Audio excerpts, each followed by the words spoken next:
बीच यहाँ पर उपस्थित है अपनी बात रखने के लिए। हम माननीय मुख्यमंत्री परम आदरणीय श्री सुखविंदर सिंह सुक्खू जी का स्वागत करते हैं। माननीय उप मुख्यमंत्री श्री मुकेश अग्निहोत्री जी, सभी माननीय विधायकगण, माननीय मुख्यमंत्री महोदय के राजनीतिक सलाहकार श्री सुनील शर्मा जी, हिमाचल प्रदेश सरकार में सम्माननीय मुख्य सचिव श्री प्रबोध सक्सेना जी, सचिव सामाजिक न्याय एवं अधिकारिता विभाग श्रीमती एम सुधा देवी जी और आप सभी पत्रकार बंधुओं का हार्दिक स्वागत। हमारा सादर अनुनय माननीय मुख्यमंत्री परम आदरणीय श्री सुखविंदर सिंह सुक्खू जी से अपनी बात रखने के लिए।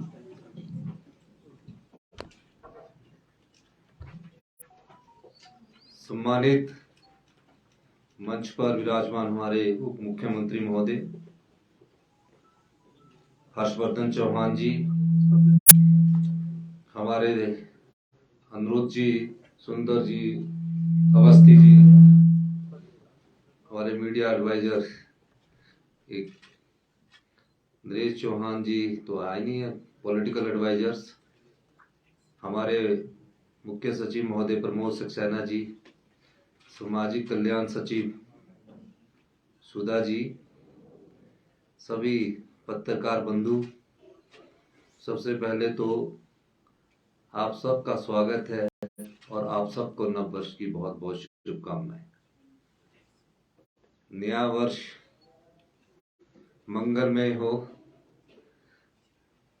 हम सब के लिए और साथ में खासकर लोकतंत्र की आवाज जो पत्रकार बंधु है, आपके लिए भी मंगलमय हो, सुखमय हो। हमारी सरकार को बने हुए अभी 21 दिन हुए हैं। 21 दिन में सरकार ने समाज के प्रति अपनी सजगता दिखाई है और कुछ फैसले हमने जो लगता था कि हिमाचल की जनता को के संदर्भ में करने चाहिए थे, हमने उन फैसलों को किया है। कई प्रकार की चर्चाएं होती है और चर्चाओं का बाजार हमेशा गर्म रहता है, लेकिन मैं कुछ बातें आपके सामने कहना चाहूंगा। आप जानते हैं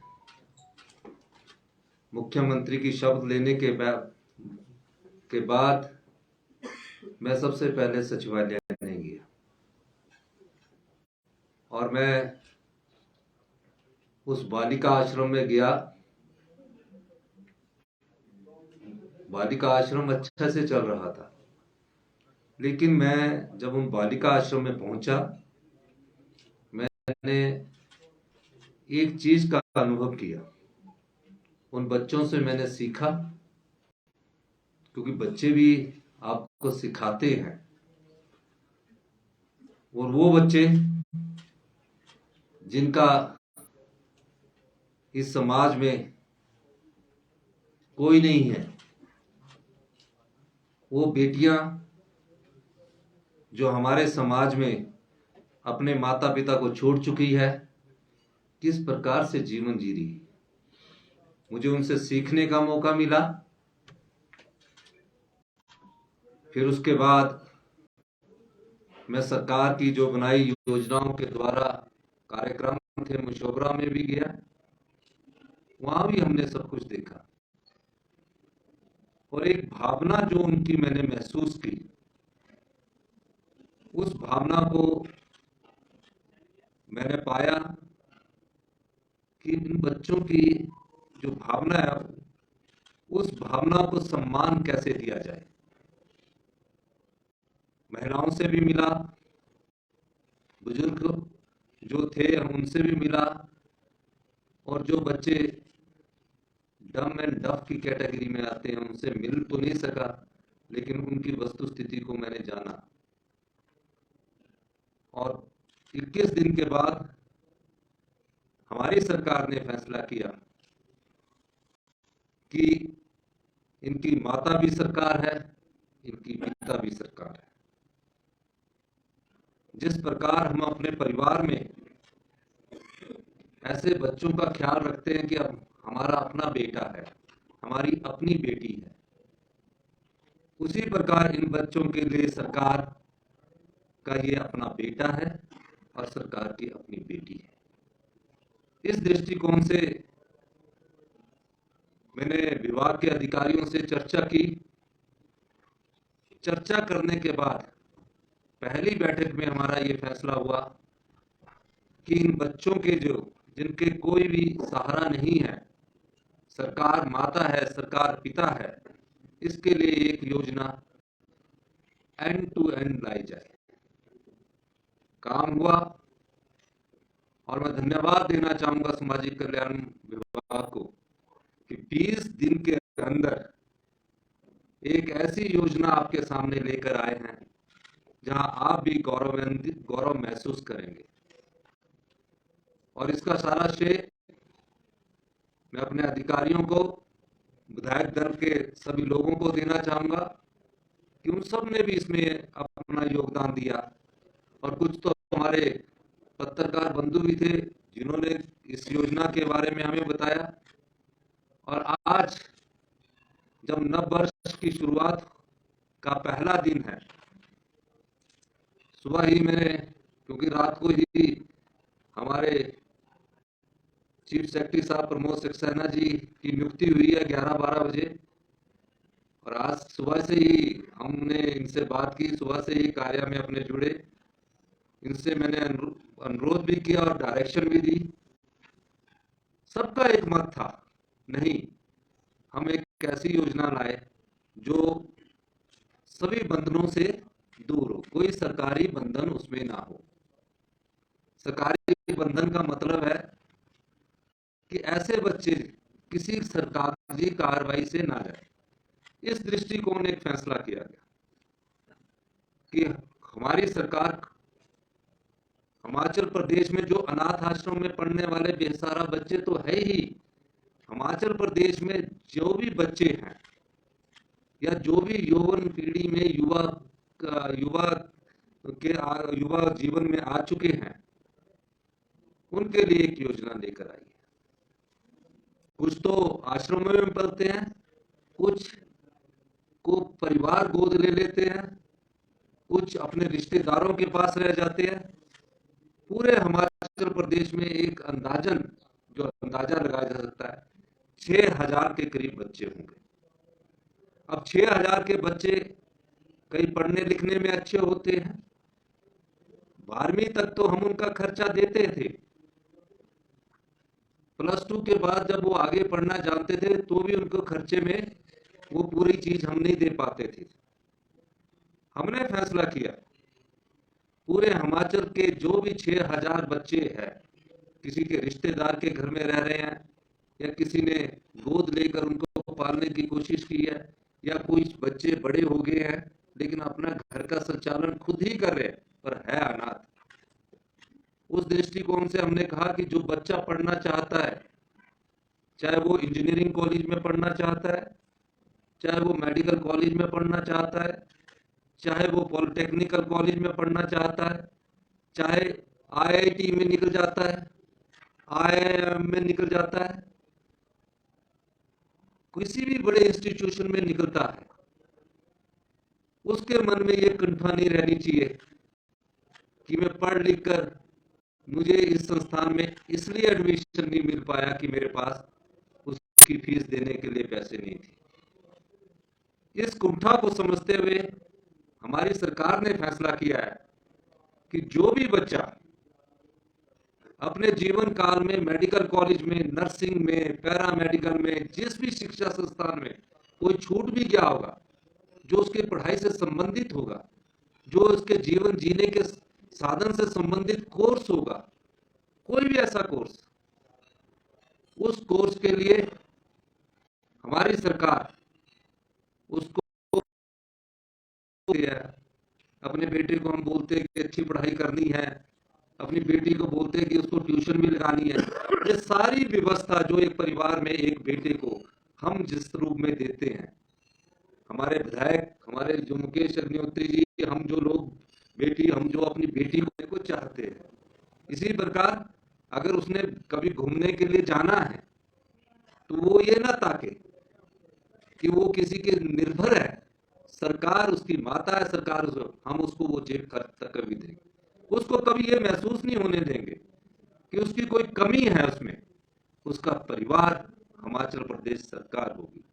इस दृष्टिकोण से हमने एक नीतिगत फैसला किया, अपने सब साथियों से चर्चा करके, हमारे चीफ सेक्रेटरी प्रमोद सक्सेना जी से चर्चा करके, सुधा जी से चर्चा करने के बाद हमने एक कोष स्थापित करने की घोषणा की,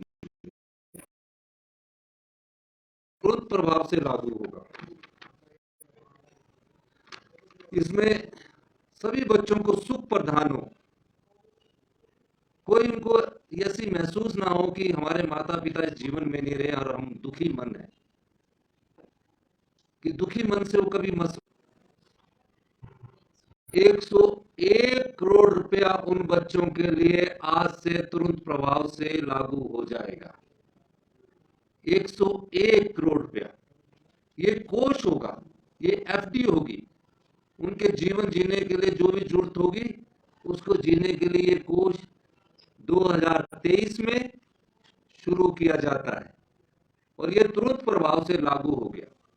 मैं सभी पत्रकार बंधुओं से भी ये कहूंगा कि कोई बच्चा आपकी नजर में भी आए जो अभी पढ़ना चाहता है, हम उनको सहायता करते हैं, 5,000 दे दिया, 10,000 दे दिया, हम उसके भाव को खरीदने की कोशिश करते हैं, दया भाव को हम करने की कोशिश करते हैं। इस दृष्टिकोण से मुश्किल था 101 करोड़ रुपया निकालना, लेकिन जब मेरी चीफ सेक्रेटरी साहब से बात हुई तो उन्होंने कहा कुछ कंपनियों से हम CSR से लेंगे, कुछ हम लोग भी उसमें कंट्रीब्यूशन करेंगे। पहले कंट्रीब्यूशन में हमारे जितने भी MLA हैं वो जितनी उनकी क्षमता है, लेकिन सभी MLA जो कांग्रेस के हैं, मैं धन्यवाद देना चाहूंगा सभी MLA का कि हमारी उनसे बातचीत हुई, ये भी अपनी इस सरकार की पहली पे का 1 लाख रुपया में दान करेंगे।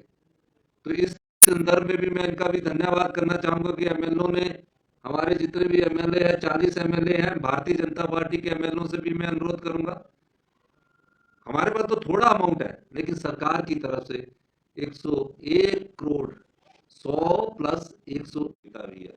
वो बच्चे अब किसी की दया भावना पर नहीं टिकेंगे, उनकी भावनाओं का सम्मान करना हमारे सरकार का पहला दायित्व है। ये वो वर्ग है जिसकी उपेक्षा होती रही है। इस दृष्टिकोण से कभी देखा नहीं गया इस वर्ग को। हम औरों को सुविधाएं देते हैं, हम और नागरिक आते हैं समाज के, हमारे पास हिमाचल की जनता आती है, अपने लिए कुछ मांगने आती है। ये बच्चे हमारे पास मांगने नहीं आए, इन बच्चों ने हमेशा सहा है, अब इनके सहाने के दिन दूर हुए हैं। इस मुख्यमंत्री सुखाशा सहित सहायता कोष से 101 लाख करोड़ की 100 करोड़ प्लस 101 करोड़ रुपए की राशि तुरंत प्रभाव से जारी की जाती है। और आप पत्रकार बंधुओं से भी मेरा अनुरोध रहेगा, आपके ध्यान में जब भी आए, सामाजिक कल्याण विभाग इसकी नोडल एजेंसी है, हर जगह इनके डायरेक्शन होंगे, क्योंकि एकदम ये योजना आई है तो इसके लिए अभी थोड़ा टाइम लगेगा उनको विभाग में भेजने का। लेकिन आपके ध्यान में कोई बच्चा ऐसा है कि जो मेडिकल कॉलेज में है, इंजीनियरिंग कॉलेज में है, कहीं और सिलेक्ट हो चुका है, आप हमारी सेक्रेटरी से सीधा संपर्क कर सकते हैं।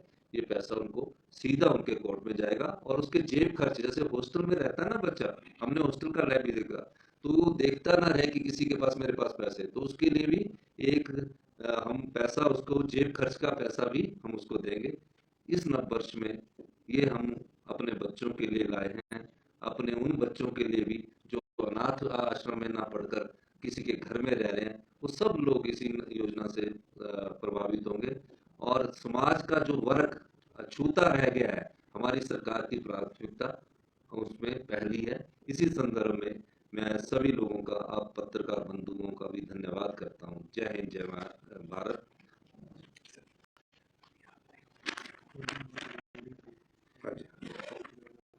जैसे ही हम 28 को गए, 28 दिसंबर की बात है, मैंने विजिट किया और हमने उनको जो अभी लोहड़ी आने वाली है 13 जनवरी को, जितने भी बच्चे हैं उनको हमने उत्सव फेस्टिवल, क्या नाम दिया, फेस्टिवल ग्रांट्स के रूप में 500 रुपया देने की हमने, जितने भी बुजुर्ग है, महिलाएं हैं, बच्चे हैं, 500 रुपया हर फेस्टिव में, दीपावली आएगी, लोहड़ी आएगी, ये आएगी, उनको हर फेस्टिव में हम फेस्टिवल को उत्सव प्रोत्साहन राशि देंगे।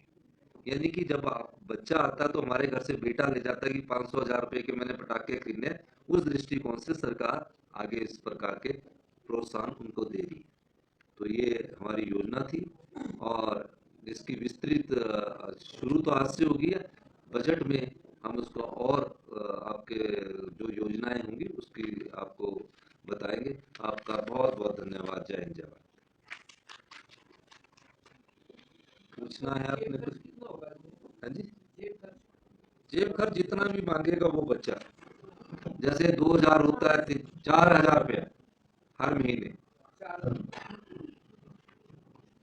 एक सीएम साहब, एक ये जो घटना, ये जो आपने जैसे ही शपथ ली वैसे ही आप बालिका आश्रम गए और उसके बाद दिल्ली से ही आपने प्लान कर दिया कि आपने मुजफ्फरनगर जाना है, तो आपके जीवन में क्या कभी कोई ऐसी कोई घटना आपके सामने हुई जिससे आप इस ओर ज्यादा प्रेरित हुए?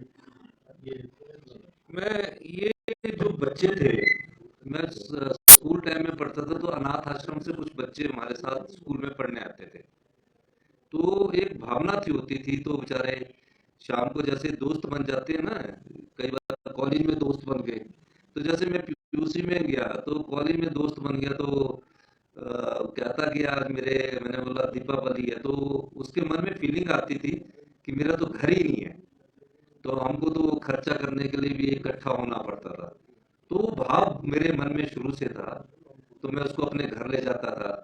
तो उस बच्चे का भाव देखिए कि मेरे साथ तो कहते और भी 40 बच्चे यहाँ निचले उसमें रहते थे, तो उस दृष्टि से मैंने देखा कि उनको पैसे की भी कमी ना रहे, तो एक भाव था, मुझे मौका मिला, मैं आज उस भाव का, उस बच्चे का भाव, आज वो मेरी उम्र का होगा, आज तो उसके बच्चे भी होंगे, लेकिन वो खेलने में बहुत अच्छे होते थे, लेकिन उनकी भावनाओं की कदर नहीं होती थी, क्योंकि वो एक जाके सुबह वहां से हॉस्टल से उठना जाना, उनको मात्र प्यार नहीं मिल पाता था। तो मैंने सोचा इस सरकार का पहला दायित्व बनता है, इस दृष्टिकोण से हमने ये योजना लाई है। धन्यवाद, बहुत बहुत धन्यवाद।